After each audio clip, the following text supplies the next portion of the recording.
Shalom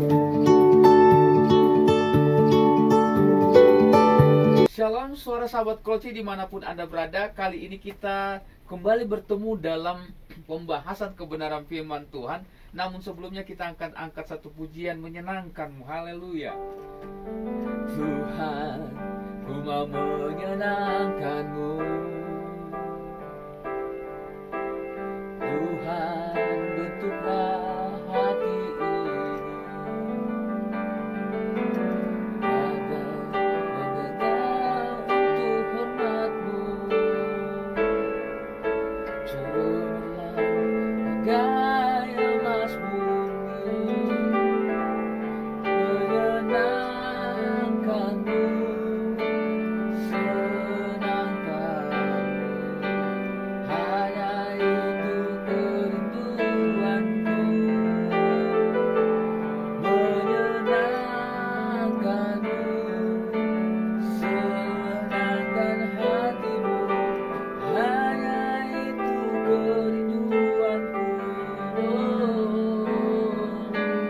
hanya itu kerinduanku.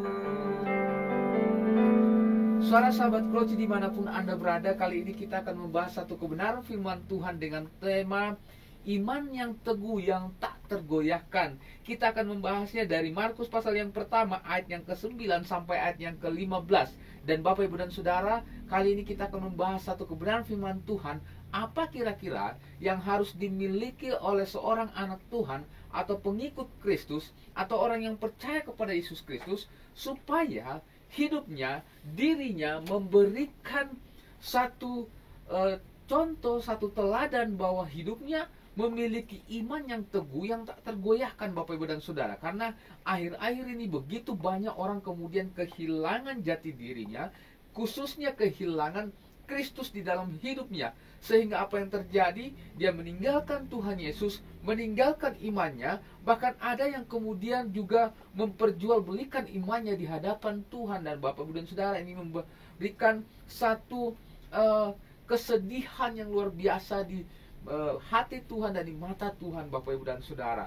Dan hari ini kita akan membahas ada 3 hal yang menjadi ciri orang yang memiliki iman yang teguh. Bapak Ibu dan Saudara, yang pertama kalau kita membacanya di dalam ayat yang ke-9 sampai ayat yang ke-11. Pembahasan ini menyangkut 3 perikop, ayat 9 sampai ayat 11, ayat 12 sampai ayat yang ke-13, dan ayat 14 sampai ayat 15. Nah, yang pertama Bapak dan Saudara, yang harus dimiliki oleh pengikut Kristus sebagai ciri orang yang memiliki iman yang teguh, yang pertama adalah imannya itu haruslah iman yang hidup di dalam kasih dan perkenanan Tuhan. Hidupnya harus berada di dalam kasih dan perkenanan Tuhan. Bapak Ibu dan Saudara, kasih dan perkenanan adalah satu hal yang sangat penting dalam hidup kita. Karena apa? Tuhan mengasihi kita, Tuhan memilih kita karena Tuhan mengasihi kita, Bapak Ibu dan Saudara. Dan itu adalah dasar yang tidak bisa diganggu gugat. Mengapa? Karena Tuhan punya kerinduan yang dalam untuk menyelamatkan kita. Bapak Ibu dan Saudara, kalau kita membacanya ayat yang ke-9 sampai ayat yang ke-11, kita bisa melihat Bapak Ibu dan Saudara bahwa Yesus Kristus sendiri yang menjalankan tugasnya sebagai penyelamat dunia untuk menyenangkan hati Bapaknya, maka dia harus melakukannya semua dengan kasih dan perkenanan Tuhan. Mengapa Bapak dan Saudara? Kita akan melihat ada 2 alasan mengapa kemudian disebut sebagai satu perkenanan Tuhan.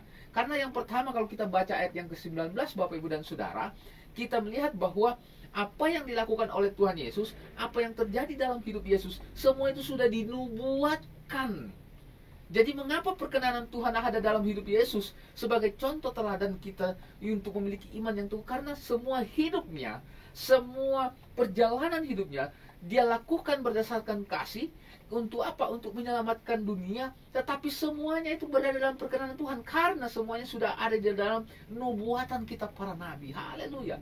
Dan tak ada satupun dari bagian kehidupan Tuhan Yesus yang melenceng. Bapak dan Saudara, dalam bahasa Yunani, kata melenceng termasuk dalam bahasa arti daripada dosa, Bapak Ibu dan Saudara. Itu artinya Yesus sebagai eksekutor penyelamat dunia itu dia melakukannya tanpa ada satu hal pun yang tidak berkenan di hadapan Tuhan. Bapak, Ibu, dan Saudara, hal yang luar biasa kalau kita melihat dari sisi pandang ini. Begitu luar biasa perkenanan Bapanya yang di sorga, sehingga Yesus Kristus menyelamatkan dunia sudah dilakukan atas dasar kasih. Dan yang kedua, karena dia melakukannya sesuai dengan perkenanan Tuhan. Bapak, Ibu, dan Saudara, ini hal yang luar biasa. Dan bukti yang kedua berada dalam ayat 10 sampai ayat yang ke-11. Kita akan melihat bagaimana perkenanan Tuhan. Mengapa Tuhan berkenan? Ini kan pertanyaannya buat kita ya. Kenapa Tuhan ya, Bapa di sorga berkenan kepada Yesus Kristus? Dan apa buktinya? Ini kan menjadi satu pertanyaan. Jawabannya ada dalam ayat yang ke-9, ayat yang 10 sampai ayat yang ke-11. Kita melihat ada 3 ciri. Yang pertama, ketika Yesus dibaptis, Bapak, Ibu, dan Saudara, oleh Yohanes. Dan ini sudah dinubuatkan dalam kitab para nabi, baik nabi-nabi besar, nabi kecil, Bapak, Ibu, dan Saudara. Kita bisa melihat bahwa ketika Yesus keluar dari air setelah dia dibaptis, ada tanda yang menyertainya sebagai tanda penyertaan Tuhan, perkenanan Tuhan, bahwa Tuhan berkenan dengan semuanya itu. Tuhan senang melihat anaknya. Yang pertama, Yesus melihat langit terkoyak. Bapak, Ibu, dan Saudara, itu tandanya bahwa ada respon dari sorga, Bapak, Ibu, dan Saudara. Respon dari Bapanya, Bapak, Ibu, dan Saudara. Yang kedua, Yesus juga melihat ada roh seperti burung merpati turun ke atasnya. Wah, tanda pengurapan, Bapak, Ibu, dan Saudara. Dan yang ketiga, ada suara yang berkata, "Engkau anakku yang kukasihi, kepadamulah aku berkenan." Bapak, Ibu, dan Saudara, ini bukti yang luar biasa tidak terbantahkan di dalam Alkitab bahwa apa yang dilakukan Tuhan Yesus, apa yang dijalani oleh Tuhan Yesus, apa yang dikerjakan oleh Tuhan Yesus, itu berada di dalam kasih dan perkenanan Tuhan. Diberikan tanda, diberikan bukti bahwa ini loh tandanya. Bapak, Ibu, dan Saudara, mungkin kita bertanya, apa pentingnya ayat bagian kebenaran firman Tuhan ini buat kita sebagai pengikut Kristus? Yang pertama, Bapak, Ibu, dan Saudara, kita bisa melihat bahwa semua yang dilakukan oleh Tuhan Yesus itu berdasarkan kasih, Bapak, Ibu, dan Saudara. Kalau dia tidak punya kasih, tidak mungkin dia datang ke dalam dunia lalu mengorbankan dirinya. Dia harus lahir dari seorang wanita bernama Maria, Bapak, Ibu, dan Saudara. Dia harus lahir di kandang yang hina dina, Bapak, Ibu, dan Saudara. Dia harus kemudian dikejar ke sana kemari oleh pemerintahan Raja Herodes. Bapak, Ibu, dan Saudara, begitu banyak tekanan. Tapi Yesus memilih itu untuk apa? Untuk menyatakan bukti kasihnya, Bapak, Ibu, dan Saudara. Dan hari ini saya mau katakan kepada kita semua, Yesus juga selain melakukan dengan kasih, dia juga melakukannya dengan apa? Perkenanan Tuhan. Dan hidupnya ada di dalam otoritas Tuhan, ada di dalam semua rencana Tuhan. Tak ada satupun yang melenceng, Bapak, Ibu, dan Saudara. Itu artinya kita sebagai pengikut Kristus, dimanapun Anda berada, suara sahabat Kroci yang saya kasihi dan saya cintai, yang kita seluruh sering kali kita mendukung dalam doa, Bapak, Ibu, dan Saudara, lakukan segala sesuatunya berdasarkan kasih Tuhan, supaya apa yang kau kerjakan, apa yang kau jalani, apa yang engkau pikirkan, rancangkan, yang engkau inginkan dan engkau gumulkan, semua di dalam rencana Tuhan. Sebab apa yang kita lakukan kalau berdasarkan kasih, maka kita akan melakukannya dengan penuh sukacita. Haleluya.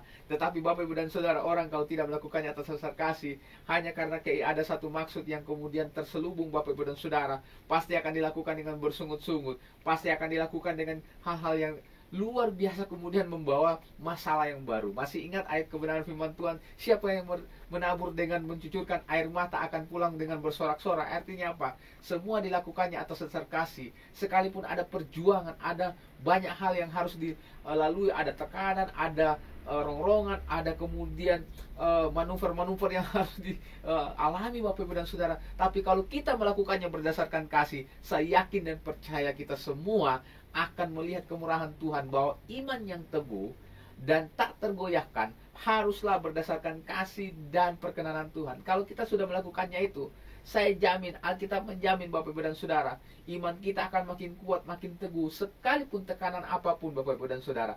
Karena kasih dan perkenanan Tuhan, kita berada dalam kuasa otoritas Tuhan, maka kita akan melihat kemurahan Tuhan yang luar biasa itu. Berkat kemurahan Tuhan, haleluya, Bapak, Ibu, dan Saudara. Itu syarat yang pertama untuk memiliki iman yang teguh dan tak tergoyahkan. Yang kedua, Bapak, Ibu, dan Saudara, iman yang tak tergoyahkan, yang teguh dan tak tergoyahkan adalah iman yang siap diuji. Haleluya, puji Tuhan. Banyak orang siap untuk memiliki iman kepada Yesus Kristus, tetapi tidak siap untuk diuji. Berpikir bahwa ketika mengikut Tuhan, maka dia akan kemudian bersenang-senang, beria-ria terus-menerus Bapak Ibu dan Saudara, dan tidak mau masuk dalam zona ujian Bapak Ibu dan Saudara. Orang mau naik kelas saja perlu ujian. Mengapa kita orang Kristen, pengikut Tuhan, tidak mau diuji Bapak Ibu dan Saudara? Ini sebegitu naifnya kadang kita melakukannya. Karena apa? Karena kita hanya melihat Tuhan Yesus dari sisi berkatnya. Begitu banyak orang Kristen pengikut Tuhan Bapak Ibu dan Saudara, mengikut Tuhan bukan karena siap untuk kemudian diuji. Padahal di balik ujian itu Bapak Ibu dan Saudara, ada berkat Tuhan yang Tuhan siapkan. Apa itu? Tuhan ingin menyiapkan satu hal, bahwa engkau terbukti teruji. Supaya apa? Supaya engkau memiliki kualitas Bapak Ibu dan Saudara. Haleluya. Bapak Ibu dan Saudara, emas kalau mau dibuat kemudian ditempah menghasilkan emas yang bagus Bapak Ibu dan Saudara, dia harus dibakar, dia harus kemudian dipukul, dia harus kemudian dibenturkan, ditempah sedemikian rupa supaya menarik Bapak Ibu dan Saudara dan memiliki nilai yang lebih. Dan ini yang kita juga harus lakukan sebagai anak Tuhan. Nah, kita bisa buktikan di mana? Dalam ayat 12 sampai ayat yang ke-13 kita bisa melihat bahwa orang yang memiliki iman yang teguh adalah orang yang siap. Imannya yang teguh itu harus siap diuji. Supaya apa? Supaya dikatakan teguh. Tidak mungkin imannya teguh kalau tidak pernah diuji Bapak Ibu dan Saudara. Orang kalau mau naik kelas dia harus diuji. Supaya apa? Kita tahu bahwa dia sudah menguasai pelajarannya. Dia sudah mengenal pelajaran dari A, B, C, pelajaran A, pelajaran B, C, dan segala macam. Tapi anak-anak sekarang Bapak Ibu dan Saudara, saya tidak menjudge ya, tetapi banyak yang tidak mau ujian Bapak Ibu dan Saudara. Pingin naik kelas tapi tidak ingin diuji. Pingin naik kelas tapi tidak kemudian ingin ada sesuatu yang harus dia korbankan, yang dia harus kemudian siap menjalani sebagai satu bentuk ujian. Dan Bapak Ibu dan Saudara, dalam ujian itu kita harus banyak belajar tentang bagaimana pengorbanan, bagaimana tentang penderitaan, bagaimana tentang ucapan syukur di tengah penderitaan, tekanan, dorongan, apapun Bapak Ibu dan Saudara, supaya iman kita mengenal apa itu kasih Kristus yang luar biasa, apa itu perkenanan Tuhan. Haleluya Bapak Ibu dan Saudara. Dan Bapak Ibu dan Saudara bisa lihat dalam ayat yang ke-12 sampai ayat 13, kita bisa melihat bahwa seringkali ujian itu hanya disampaikan dalam bentuk retorika. Misalnya khotbah seperti ini Bapak Ibu dan Saudara, atau kesaksian. Tetapi dalam kenyataannya seringkali banyak orang menghindari. Dan ini yang terjadi Bapak Ibu dan Saudara. Sedangkan iman itu sendiri harus diuji. Nah, kalau kita baca ayat 12 sampai ayat yang ke-13, kita bisa melihat bahwa Yesus sendiri sebagai eksekutor keselamatan Bapak Ibu dan Saudara, sebelum dia masuk dalam tugasnya yang mahal luar biasa itu, sebelum dia melakukan tugas dan misi Bapa di sorga, dia harus diuji dulu. Apa yang dilakukan Bapak Ibu dan Saudara? Kita bisa melihatnya dalam ayat yang ke-12. Di dalam ayat 12, Yesus dipimpin oleh Roh untuk pergi ke mana? Ke padang gurun Bapak Ibu dan Saudara. Ini menunjukkan bahwa Yesus harus diuji di dalam satu ruang dan tempat atau zona yang tidak nyaman. Karena gurun Bapak Ibu dan Saudara identik dengan satu tempat di mana susah air, tempatnya panas, tidak ada tempat bernaung, tidak ada tempat untuk rekreasi Bapak Ibu dan Saudara. Sekalipun sekarang orang banyak kemudian rekreasi, cari tantangan, challenge Bapak Ibu dan Saudara di padang gurun ya, ada Superbike, ada segala macam Bapak Ibu dan Saudara, lomba balap mobil, Dakar Bapak Ibu dan Saudara, dan segala macam. Bapak Ibu dan Saudara, kalau kita melihat bahwa Yesus ketika dipimpin oleh Roh, saya bertanya, kenapa Tuhan dipimpin ke padang gurun? Kenapa tidak dibawa ke Yerusalem atau kemudian dibawa ke tempat yang enak Bapak Ibu dan Saudara? Karena apa? Untuk menunjukkan kepada manusia dan kepada dunia bahwa Yesus yang kita sembah itu berkuasa atas ruang dan waktu. Haleluya, puji Tuhan. Kalau kita baca ayat ini, begitu indah, begitu luar biasa kasih Tuhan Bapak Ibu dan Saudara. Dan yang kedua, Yesus kemudian dicobai oleh iblis Bapak Ibu dan Saudara. Artinya apa? Dia harus berhadapan dengan si ular tua itu. Dia harus berhadapan dengan pembuat dosa Bapak Ibu dan Saudara. Dia harus berhadapan dengan tokoh dosa, tokoh yang luar biasa, yang mampu, yang sudah banyak menjatuhkan orang-orang Kristen, yang sudah menjatuhkan banyak manusia, bahkan pendeta, majelis Bapak Ibu dan Saudara, tokoh-tokoh agama sudah banyak dijatuhkan oleh dia. Dan dia berhadapan dengan iblis yang adalah musuh bebuyutan Bapak Ibu dan Saudara. Tapi saya melihat bahwa Tuhan juga bukan hanya berkuasa atas ruang dan waktu, Tuhan juga berkuasa atas si jahat. Haleluya. Artinya apa? Si jahat saja tidak mampu, apalagi yang lain Bapak Ibu dan Saudara. Itu artinya Tuhan berkuasa atas si jahat, atas iblis atau apa kuasa kegelapan sekalipun. Dan yang ketiga Bapak Ibu dan Saudara, Yesus berhadapan dengan tempat di mana ada banyak binatang liar. Binatang liar di situ diterjemahkan sebagai satu bentuk tekanan Bapak Ibu dan Saudara, atau begitu banyak ketakutan yang mungkin bisa saja waduh, ini bagaimana ini? Ini ada binatang ini, saya bisa diterkam, saya bisa saya pulang bisa tinggal nama Bapak Ibu dan Saudara. Dan seringkali ini juga terjadi dalam kehidupan kita, bahwa kita punya ketakutan yang luar biasa, tetapi kadang kita lupa bahwa kita punya Tuhan yang berkuasa bukan hanya atas ruang dan waktu, bukan hanya atas iblis, tapi juga atas segala makhluk ciptaan. Haleluya, puji Tuhan. Itu artinya Tuhan kita maha besar, karena Dia sanggup melakukan segala sesuatu dan tidak ada rencananya yang gagal. Haleluya. Karena itu Bapak Ibu dan Saudara, kalau kita siap diuji, itu artinya kita siap untuk menyatakan bahwa imanku ini teguh loh. Imanku ini kuat, tak tergoyahkan. Tapi kalau kita menghindarinya, itu artinya kita tidak akan pernah mendapat penilaian, oh imannya teguh apa tidak, kuat apa tidak, goyah apa tidak. Bapak Ibu dan Saudara, hari ini begitu banyak orang-orang kemudian meninggalkan Tuhan hanya karena cuan. Bapak Ibu dan Saudara, meninggalkan Tuhan hanya karena posisi, hanya karena jabatan. Begitu banyak. Ketika mereka sudah meninggalkan Tuhan, ketika mereka meninggalkan kasih yang mula-mula kepada Yesus Kristus, akhirnya apa? Mungkin mereka menikmati kekayaan luar biasa. Mungkin sekalipun saya juga tidak tidak menolak, tidak kemudian menaifkan soal kekayaan, tidak Bapak dan Saudara. Tapi kalau didapatkan dengan cara meninggalkan kasih kepada Tuhan, haleluya, puji Tuhan, saya yakin ujungnya akan menuju kepada maut. Dan hari ini kita bisa melihat begitu banyak bukti-bukti orang yang meninggalkan Tuhan, orang yang murtad Bapak Ibu dan Saudara. Wah, diangkat-angkat ketika dia murtad, masuk ke satu agama tertentu. Apa yang terjadi? Wah, diangkat, dilebih-lebihkan, dikasih jabatan Bapak Ibu dan Saudara. Tapi ujung hidupnya seringkali mengalami tragedi, mengalami kegenasan yang luar biasa Bapak Ibu dan Saudara. Dan ini terbukti. Karena itu jangan pernah melupakan Tuhan dalam hidupmu, dan siaplah untuk diuji oleh kondisi apapun, dimanapun, dengan situasi apapun. Haleluya, puji Tuhan. Itu yang kedua. Kalau yang pertama, iman yang teguh, yang kuat dan tak tergoyahkan adalah iman yang ada di dalam kasih dan perkenanan Tuhan. Yang kedua, siap diuji. Dan yang ketiga, ini yang paling tidak disukai. Kalau yang kedua itu masih kadang orang-orang Kristen di persekutuan di gereja, bolehlah cincai Bapak Ibu dan Saudara. Tapi saya mau katakan tidak boleh ya. Yang ketiga Bapak Ibu dan Saudara, orang yang memiliki iman yang teguh, hidupnya selalu memberitakan Injil. Haleluya, puji Tuhan. Mengapa demikian? Kita buktikan dalam ayat 14 sampai ayat yang ke-15. Di tengah-tengah penangkapan begitu banyak pengikut Kristus, murid-murid, bahkan Yohanes sendiri yang membaptis Tuhan Yesus itu ditangkap dan dianiaya, diteror, ditakut-takuti. Mereka hidup dalam kecemasan yang luar biasa Bapak Ibu dan Saudara. Tapi Yesus tidak berhenti Bapak Ibu dan Saudara. Justru Dia menyebarkan, Dia memberitakan Injil dimanapun, dalam kondisi apapun, dalam situasi apapun Bapak Ibu dan Saudara. Mengapa demikian? Karena kita dilahirkan di dalam Kristus Yesus, menjadi pengikut Kristus untuk satu maksud dan tugas, supaya dunia diselamatkan. Pergilah dan jadikanlah semua bangsa muridku, dan baptislah mereka dalam nama Bapa, Putra dan Roh Kudus. Dan Bapak Ibu dan Saudara mengatakan, aku akan menyertai engkau. Itu artinya ada janji penyertaan Tuhan di dalam. Jadi mengapa kita harus takut memberitakan Injil? Beritakan saja Bapak Ibu dan Saudara. Jangkau banyak jiwa.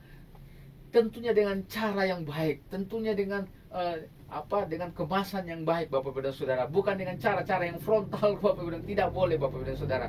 Karena Injil yang daripada Tuhan yang baik Bapak Ibu dan Saudara, yang berkenan di hadapan Tuhan, harus juga disampaikan dengan cara yang baik dan yang berkenan di hadapan Tuhan. Haleluya. Dan Bapak Ibu dan Saudara, Yesus begitu luar biasa bersemangat memberitakan firman Tuhan. Karena apa? Karena Dia tahu bahwa pemberitaan Injil itu adalah tugas yang penting dari Bapaknya yang di sorga, supaya banyak jiwa-jiwa, banyak orang yang tersesat selama ini yang kemudian meninggalkan kasihnya kembali dan bersama-sama dengan kasih Bapa luar biasa, supaya mereka bisa menikmati keselamatan.